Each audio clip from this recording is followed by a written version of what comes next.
ভাই মিষ্টিটা কয়টা? এটা ৮,০০০ টাকা।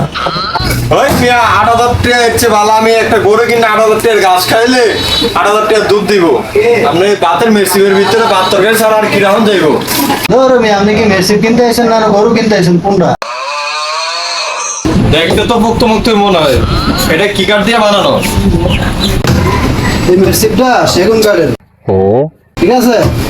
মেশিন খুবই ভালো। এই গাছটা কি দোকানে জন্ম নিছে নাকি হাইটেকটা চলে আইছে? গাছটা তো অনেক মসৃণ, ছোটবেলায় মনে হয় অনেক লেখাপড়া করছে এটা।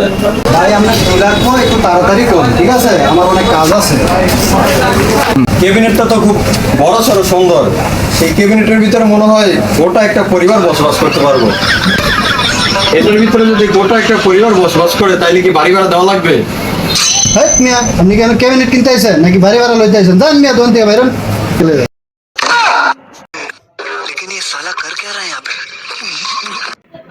বন্ধুরা, দোকানে এমন কিছু লোক আসে যারা আসলে মূলত ফার্নিচার কিনতে আসে না, এরা আসে দোকানদারের সময় নষ্ট করতে। তো কাস্টমারের প্রতি শ্রদ্ধা রেখে আজকের মতো ভিডিও শেষ করলাম। সবাইকে অসংখ্য ধন্যবাদ। ভিডিওটি লাইক শেয়ার করে পাশে থাকবেন। আমাদের পেজে নতুন হলে ফলো দিয়ে রাখবেন এরকম আরও নিত্য নতুন ভিডিও পেতে। আসসালামু আলাইকুম।